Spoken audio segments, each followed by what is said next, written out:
வணக்கம் மக்களே, welcome to கீரிப்பல channel 2.0. So இந்த வீடியோ பார்த்தீங்கன்னா முழுக்க முத்துக்குமரன் ஃபேன்ஸுக்கு தான். ஸோ முத்துக்குமரன் ஆர்மிஸ் நம்ம ஜெயிச்சாச்சு மாறாதான் மொமெண்ட்டு. அப்புறம் என்ன ப்ரோ வீடியோ வேற மாதிரி வரலாமே அப்படிலாம் இருங்க. இந்த மாதிரி இன்னும் நிறைய வீடியோக்கள் இருக்குது. ஸோ சஸ்பென்ஸ் சர்ப்ரைஸ் எல்லாம் லோட் ஆகிட்டு இருக்கு. ஸோ அதனால் இந்த வீடியோ முத்துக்குமரன் ஃபேன்ஸ் எனக்கு தெரியாது 2000 லைக் வந்தே ஆகணும். இந்த வீடியோ ஹியூஜ் ஹிட் ஆகணும். அது எல்லாமே உங்கள் கையில் தான் இருக்குது. காரணம் நம்ம எல்லாம் யார் Muthukumaran armies and fans. So அதனால் உங்களோட லவ்வை வந்து பயங்கரமாக அதே மாதிரி 5K அச்சீவ் பண்ண போறோம். அது உங்க கையில தான் இருக்கு. டக்குன்னு பார்த்துட்டு இருக்க அத்தனை பேரும் சப்ஸ்கிரைப் பண்ணுங்க. 1000 லைக் போறீங்க, சப்ஸ்கிரைப் பண்ண மாட்டீங்களா நீங்கதான். ஸோ இதுல ரன்னர்ல ஒரு சரியான சர்ப்ரைஸ் இருக்கு. நீங்க தமிழ்ல பார்த்துருப்பீங்க. என்ன ப்ரோ விஜய் விஷால் நிக்கிறான் அப்படின்னா அங்கதான் ட்விஸ்டே. ஸோ நீங்கள் பார்த்தீங்கன்னா கிராண்ட் ஃபினாலே அப்படிங்கிறது ஷூட் வந்து 11 o'clock ஸ்டார்ட் ஆயிடுச்சு. ஸோ அது வந்து போயிட்டு இருக்கு. நான் ஏற்கனவே வீடியோவில் சொன்ன மாதிரி இன்னைக்கு டான்ஸ் ப்ரோக்ராமு, அப்புறம் கெஸ்ட்டு போகிறது, அவங்களுக்குள்ள கொஞ்சம் இன்ட்ராக்ட் பண்ணுறது, பிக் பாஸ் கூப்பிட்டு பேசுறது அப்படிலாம் போயிட்டு இருக்கு. அண்ட் இது மட்டும் இல்லாமல் க்ரூமிங் செஷன் வந்து போயிட்டு இருக்கு. அதில் வந்து பயங்கரமாக முத்துக்குமரன் வந்து நிறைய விஷயங்கள் ஃபன் பண்ணதை வந்து பார்த்துட்டு இருந்தோம். நான் கொஞ்சம் போய் பார்க்கணும். ஸோ நீங்கள் யாரெல்லாம் பார்த்தீங்க, எவ்வளோ ஃபன்னாக இருந்துச்சு அப்படிங்கிறத கமெண்ட்ல சொல்லுங்கள். அண்ட் மெயின் திங் முத்துக்குமரன் அப்படின்னு போட்டு கமா போட்டு நீங்கள் என்னென்ன ஃபன் பண்ணியோ, நீங்கள் என்னென்ன எதிர்பார்க்குறீங்க அப்படி கமெண்ட்டும் போடுங்க. அண்ட் நம்ம தான் ஆக்குபை பண்ணுறோம், நம்ம மட்டும் தான் இருக்கிறோம். ஓகே. ஸோ அதனால் வந்து ஒரு பக்கம் வந்து பயங்கரமான ஹாப்பி. நான் சொன்ன மாதிரி கிராக்கர்ஸு, ஸ்வீட்டு, அப்புறம் cake, what ever it is இப்போயே வாங்கி வச்சுக்கோங்க. ஏன்னா இன்னைக்கு நைட்டுக்குள்ளே கன்ஃபார்ம் நியூஸ் அப்படி வந்துடும். அப்படி இல்லைன்னா நாளைக்கு ஈவினிங் வந்துடும், இல்லை நாளைக்கு மார்னிங் வந்துடும் வச்சுக்கோங்களேன். 1.5 நாள் தானே, பொறுத்துருங்க, பிரச்சனை இல்லை. பட் நான் சொல்கிறேன் 1000% இல்லை 50,000%, 1,00,000%, 1 crore% கூட வச்சுக்கோங்க.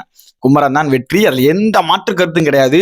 ப்ரோ அவங்க சொல்கிறாங்க, ப்ரோ அந்த சேனல் எப்படி சொல்கிறாங்க, ப்ரோ குமரன் வெளில விட்டு சொல்கிறாங்க ப்ரோ, அந்த பதட்டம் வந்து வேணாம். ஒரு அதெல்லாம் ஒன்றும் வேணாங்க. நம்ம வந்து டிராஃபி அடிச்சாச்சு, நம்ம ஆளுதான், நம்ம தான் அப்படிங்கிற மாதிரி தான் இருக்கிறோம். இதில் ஃபஸ்ட்டு நான் வரேன். இதுக்கப்புறம் ரன்னர் அப்படிங்கிறதா. இந்த ரன்னர் அப்புக்கு வந்து பயங்கரமான காம்படிஷன் வந்து போய்கிட்டே இருக்கு. ஸோ விஜய் விஷாலா சவுண்டா விஷாலா அப்படிங்கிற மாதிரி போயிட்டு இருக்கு. ஸோ நம்ம எல்லாம் எதிர்பார்த்த மாதிரி தான். விஷால் அப்படியே வந்து பக்கத்தில் வந்து லீட் அடிச்சு சௌந்தர்யா கிட்ட வந்து நிற்கிறான். ஸோ இது வந்து அன்அபிஷியலே பார்த்துருப்பீங்க. பட் அஃபிஷியல் இன்னும் டிஃப்ரெண்ட் சொல்ல போனீங்கன்னா விஷாலோட அந்த ஒரு விஷயம், அதாவது ராணுவ விஷால் பற்றி ஒரு விஷயம் சொன்னால் அது பயங்கரமான பூமு. அவனுக்கெல்லாம் ஒரு பாசிட்டிவிட்டி வந்து பயங்கரமாக உருவாக்கிட்டு விஷாலுக்கிட்ட. சொல்லப்போனால் இந்த வாரம் முழுக்க விஷாலுக்கு ஒரு நல்ல ஒரு பாசிட்டிவாக இருந்துச்சு. அவங்களுக்கு தெரியும் நிறையா வந்து எமோஷன்ஸ் வந்து கிரியேட் ஆனிச்சு. அவன் ரொம்ப டவுன் ஆனான். ஸோ நிறைய பேர் வந்து வருத்தப்பட்டாங்க. அப்படிங்கும்போது நிறைய வந்து அவனுக்கு வந்து ஓட்ஸுங்கிறது வர ஆரம்பிச்சு. It's true. ஸோ அதனால Vijay TV make to plan Vijay விஷாலை வந்து ரன்னராக ஆக்கலாம் அப்படிங்கிற மாதிரி இது ஆகுறதுக்கு பல வாய்ப்புகள் இருக்கு. எக்கச்சக்கமான வாய்ப்புகள் இருக்கு.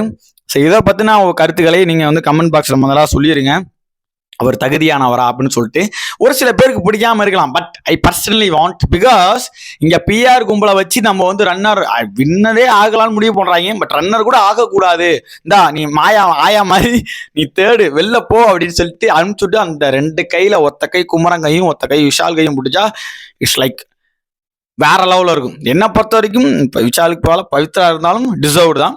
இருந்தாலும் சொல்கிறேன் ரயன் ப்ரோ. அப்புறம் ரயன் ஆனால் சொல்கிறானே அவனை முன்னாடியே அனுப்பிச்சிருவாங்கன்னு சொல்லிட்டு 4ஆவதா அனுப்பிச்சிடறாங்க. ஏன்னா ஓட் பேங்க் இல்லை. ஓகேவா. ஸோ அதனால இந்த ஒரு காம்பினேஷன் எப்படி இருக்கும் அப்படிங்கிறதா உங்களுக்கு தமிழில் ஒரு சின்னதாக ஒன்று வச்சு எடிட் பண்ணி வச்சுருக்கிறேன். ரொம்ப கஷ்டப்பட்டு ரெடி பண்ணியிருக்கிறேன். ஸோ மறக்காமல் லைக் அண்ட் சப்ஸ்கிரைப். ஓகே. இந்த வீடியோவில் 5K வந்தால் நல்லாயிருக்கும். பண்ண மாட்டேங்கிறீங்களே, பண்ணுங்கய்யா, ஷேர் பண்ணுங்க. வீடியோ எனக்கு தெரியாது எந்தெந்த குரூப் அனுப்புவீங்க, யாருக்கு அனுப்புவீங்க, ஐ டோன்ட் நோ. ஸோ அதனால் முடிஞ்ச அளவுக்கு ஷேர் பண்ணிக்கிட்டே இருங்க. ஓகேவா. எங்கெங்கே வந்து போகுது இந்த வீடியோ வந்து ஷேர் ஆகுதுன்னு எனக்கு தெரியாது. அதனால் எந்த குரூப், எம்கே ஆர்மிஸ் குரூப் எங்கே இருந்தாலும் இந்த வீடியோ மறக்காமல் ஷேர் பண்ண. நிறைய பேர் வந்து பாசிட்டிவாக இருக்கணும். ஏன்னா எனக்கு நிறைய டிஎம்மாக இருக்கட்டும், ட்விட்டரில், இன்ஸ்டா, யூடியூப்பில் ப்ரோ இந்த மாதிரி சொல்கிறாங்க ப்ரோ, எனக்கு ரொம்ப பயமாக இருக்குது ப்ரோ, என்ன ப்ரோ ஏமாத்திடுறாங்களா ப்ரோ, நீங்கள் பிஆர் கும்பலை பார்த்தா பதட்டமாக இருக்குது ப்ரோ, இந்த சோர்ஸ்ன்னு சொல்கிறாங்க ப்ரோ, இந்த ட்ராக்கர் சொல்கிறாங்க ப்ரோ, அந்த ட்ராக்டர் சொல்கிறாங்க ப்ரோ. அதெல்லாம் எதுவுமே கிடையாது. He will win season 8. அவ்வளோதான். அவன் ஆல்ரெடி ஜெயிச்சிட்டான். இருந்தாலும் இந்த ஒரு பேருக்கு அந்தாங்க ட்ராஃபி அப்படின்னு கொடுக்குறதான். அதே மாதிரி குமரன் ஏன் ஜெயிக்கணும் அப்படிங்கிறத நான் இன்ஸ்டாவில் சொல்லியிருக்கேன். பட் யூடியூப்ல நான் சொல்லலை. குமரன் நிறைய பேர் சொல்லியிருக்கேன். பட் இருந்தாலும் ஒரு ஷார்ட் அண்ட் ஸ்வீட்டாக வந்து சொல்கிறேன். குமரன் பல பேருக்கு வந்து ஒரு ஸ்பார்க். அதாவது ஒரு கிராமத்துல மதுரை காரைக்குடி பக்கத்துல ஒரு கல்லல் அப்படிங்கிற ஒரு சின்ன கிராமம். அங்கேருந்து வந்து ஒரு யூடியூப்ல வந்து ஒரு உழைப்பு போட்டு அங்க ஹார்ட் ஒர்க் பண்ணி ஆங்கர் ஆகி பெரிய பெரிய சேனல்ல வந்து பெரிய பெரிய செலிபிரிட்டிஸ் யூடியூப்லேயே கொஞ்சம் நல்லா ஃபேமானவங்களை வந்து இன்டர்வியூ எடுத்து, அப்புறம் ஆக்டர் கூட இன்டர்வியூ எடுத்து, அப்புறம் பெரிய பெரிய ஆக்டரை பத்தி ஒரு எக்ஸ்பிளனேஷன்ஸ் வீடியோஸ் ஒரு சிங்கிள் ஹேண்டடா 1 hour உட்காந்து பேசி அது பல லட்சங்கள் வியூஸ் போச்சு. அந்த அளவுக்கு ஒரு திறமையான பேச்சு வந்து Muthukumaran.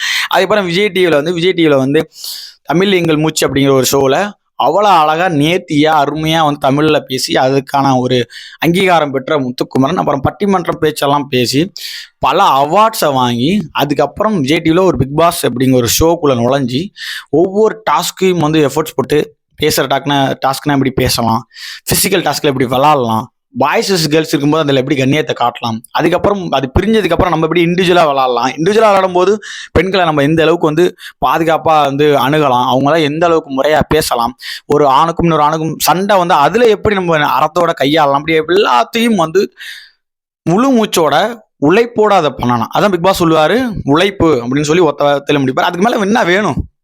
That is biggest award I think.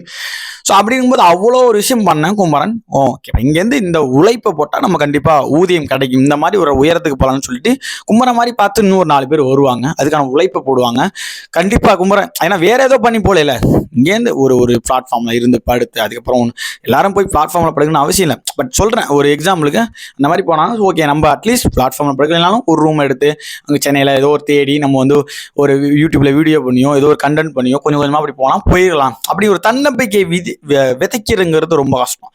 அது இங்கே வந்து செல்ஃப் மேட் ஸ்டார்ஸ் இருக்காங்களா, தல, அஜித், சிவகார்த்திகேயன், இன்னும் நிறைய பேர் இருக்காங்க ஓகேவா. ஸோ அவங்களாம் தானாவே எந்த ஒரு பின்புலமும் இல்லாமல் யாரோட கை உதவியும் இல்லாமல் தானே ஊனி இந்த பூமியில நிலைச்சு நிற்கிறதுங்கிறதா செல்ஃப் மேட் ஓகேவா, சூப்பர் ஸ்டார். ஸோ அப்படி இருக்கும்போது அந்த ஒரு நான் வந்து அவங்க கம்பேர் பண்றேன்னா குமரோட நான் கம்பேர் பண்ணல. ஸோ அந்த மாதிரி ஒரு விதை அவங்களாம் போட்டிருக்காங்கல்ல, வர நடிகர்களுக்கு போட்டிருக்காங்க. அது மாதிரி குமரன் இந்த பிக் பாஸ்க்கு வரவங்களுக்கு இது ஒரு ஐடியா, இது ஒரு பாதை நான் உனக்கு உருவாக்கி காட்டுறேன், இதை பார்த்துக்கோ, இதை மாற்றி நீனும் உழைப்பை போட்டு கண்டிப்பா வெற்றி உனக்கிட்ட வரும் அப்படிங்கிறது உதாரணம் தான் குமரன். அதுக்கு தான் ஜெயிக்கணும் அப்படின்னு நான் சொல்லிட்டு இருக்கேன். நான் பேசுன எல்லாமே உங்களுக்கு கரெக்டா இருக்கு, சரியா இருக்கு அப்படின்னு நினைச்சீங்கன்னா அதை வந்து லைக்கை போட்டு கமெண்ட்ல சொல்லுங்க. ஸோ இதுதான் நான் சொல்லணும்னு நினைச்சேன். பட் ஐ திங்க் இது கரெக்டான டைம் நினைக்கிறேன், நான் கரெக்டாக சொல்லியிருக்கேன்னு நினைக்கிறேன். ரொம்ப சந்தோஷம். இன்னும் அஃபிஷியல் நியூஸ் எல்லாம் வரும்போது இன்னும் பயங்கரமாக நம்ம செலிப்ரேட் பண்ண போகிறோம், ஜாலியாக ஃபன் பண்ண போகிறோம். அண்ட் இன்னைக்கு லைவ் போயிட்டு இருக்கு. அன்ஃபார்ச்சுனேட்லி அது எப்போ முடியும்னு தெரியல. அப்போதான் நமக்கு லைவ்ல நிறைய வருவாங்க. அந்த லைவ் முடியட்டும், நான் லைவ் வரேன். பட் ஆஃப்டர்நூன் அதுக்கப்புறம் நான் கண்டிப்பாக லைவ் வருவேன். ஸோ நம்ம நிறைய டிஸ்கஸ் பண்ணலாம், பேசலாம். லைவாக அப்டேட் சொல்கிறேன். வர்ஷினி வந்து ஃபைனலுக்கு போயிட்டாங்க, பிக் பாஸ் வீட்டுக்கிட்ட போயிட்டாங்க. ஃபோன் அலோடா, நம்ம அப்பப்போ அப்டேட் கேட்டு நான் வந்து அப்டேட் பண்ணுறேன். ஓகே, ஸோ அதனால் stay with Keerippala channel and must subscribe. Okay, subscribe பண்ணாமல் யாராச்சும் பார்த்துக்கிட்டு இருந்தீங்க அப்புறம் பிபி கொண்டாட போக முத்துக்கிட்ட அப்டேட்லாம் வாங்க மாட்டேன். ஓகே, அதனால வந்து சப்ஸ்கிரைப் பண்ணுங்க. எனக்கு பிபி கொண்டாட எப்போன்னு தெரியுமே, அந்த அப்டேட்டை நான் விரைவில் சொல்கிறேன். So stay tune with Keerippala channel. Next ஒரு சூப்பரான வீடியோட சூப்பரான லைவோட உங்களுக்கு மீட் பண்ணுறான்னு உங்களுக்கு விடைபெறுது உங்களுக்கு கீரிப்பலா. டாடா பாய், see you again.